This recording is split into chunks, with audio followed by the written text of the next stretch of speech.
Monica Combs.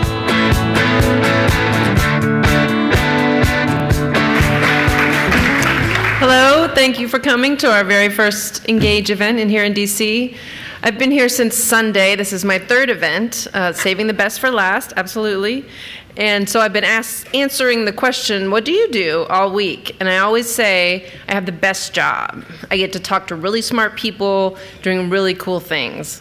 MedCity News covers innovation in healthcare, and that's everything from data and devices and drugs to healthcare reform and transparency and new models of care. So my team and I helped to form the Innovation Showcase that's out in the other room, and there are all sorts of smart people to talk to. Lisa Maki of PokitDok is coming on next, and she's working on transparency and pricing. Ramin Bastani of CupidMe was on the Mike Huckabee show this morning, so you should certainly stop by the CupidMe booth and ask about that. And Parallax Enterprises is in the home stretch of coding their solution to introduce a checklist system to the operating room, which actually has a patient component. It's really very interesting. So are any of the startups or presenters in the showcase in the room? Yes. Stand up. Yay. Yay. Thank you for coming and spending your precious startup time and energy and dollars to be with us this week.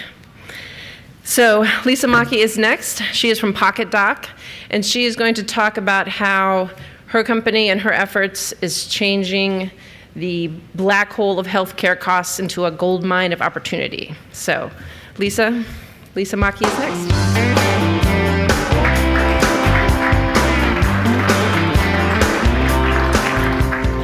All right, now,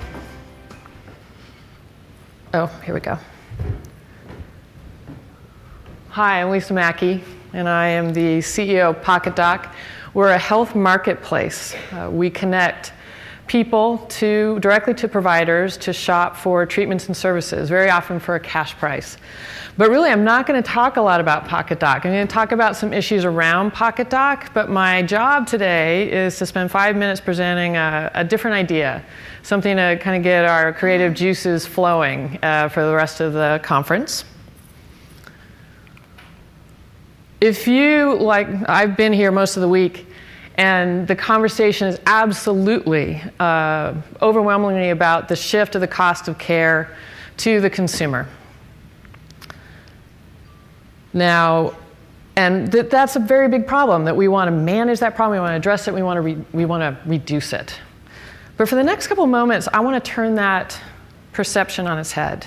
Because no other market, think about it, no other market considers over $300 billion in cash spent by consumers willingly out of their own pockets, maybe not willingly, out of their own pockets as a cost reduction problem. We think of it as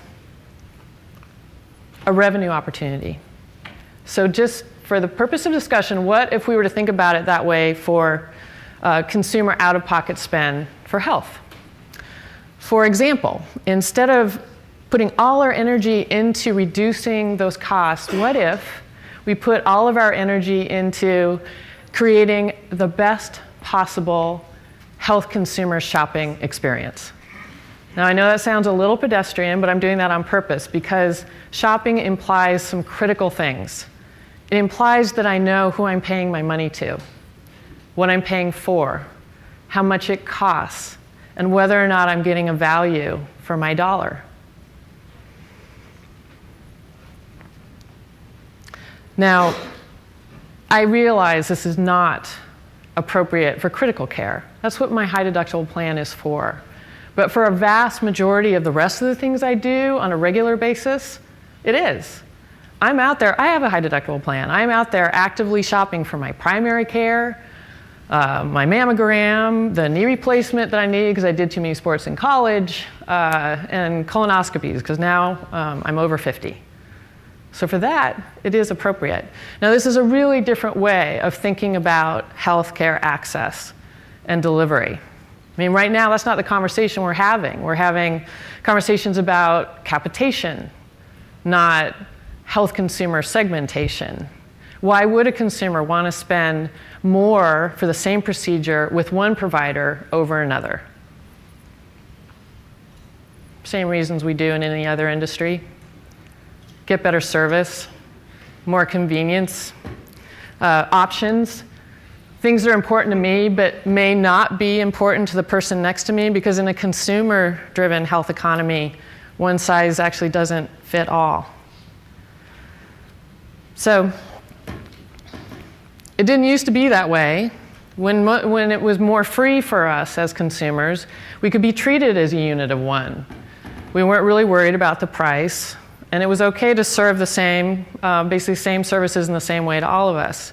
But now that we're paying for it, I can guarantee you we're going to start getting more demanding, because we're going to want to be marketed to, and we're going to want to understand what we're paying for. Now, a lot of people think this is crazy. They don't think this is true. But there's a very interesting group of people out there who are intimately familiar with our consumer behavior, who are betting that we are going to start shopping, and who are already competing for our attention. They're marketing to us where we live, where we work, where we shop. They're using age-old marketing techniques to reach us through appealing to our dreams, our aspirations. And in this increasingly social and connected world, they're engaging us actively in conversation online about our health. And they accept that price is now a part of that conversation. And what a huge market differentiator that is for them. So, what if we were to say that the problem is not so much that I'm spending too much, but it's that I don't know what I'm spending it on, and I don't have that many choices? Now, some people in the industry will tell you that consumers don't want choice in health. We really just want to be told what to do. I will tell you, as a health consumer, that I do want choice, and I want to feel special. I want to feel that you're marketing directly to me, and that I don't experience marketing as a negative. In fact, I experience it and price transparency as respect. That's what I've come to expect in other industries. Now, yes, in the past, we've been treated like children and we've behaved like children. Totally cop to that. Unfortunately, if you treat us like adults, we are still going to act like children. Consumer-driven health is not pretty. It's going to be messy. We don't behave. We don't do what we're told. In fact, we don't like to be told what we do. We want to tell you what to do. We want service. And we like things customized to us. It's going to be messy, and no amount of care management is going to get me to behave correctly. But I absolutely believe, I have confidence, I'm optimistic that we will, as consumers, figure this out together with providers and health administrators.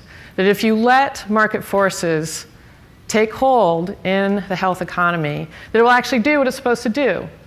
Waste and cost will be reduced, because it's the only way you can offer a fair price and make a profit. That age-old marketing techniques, the ways that Coke and Ford get us to do things we probably shouldn't do, will become incredibly important in health. And that ultimately, in that economy, if I start spending more, it's actually a good thing. Not only that, it's a great thing, because it means that I've been engaged to consider health my priority. All right. Enjoy the conference. Have a great time. And I'm not sure who's coming next. Ladies and gentlemen, please welcome the moderator for our next panel, Scott Hensley.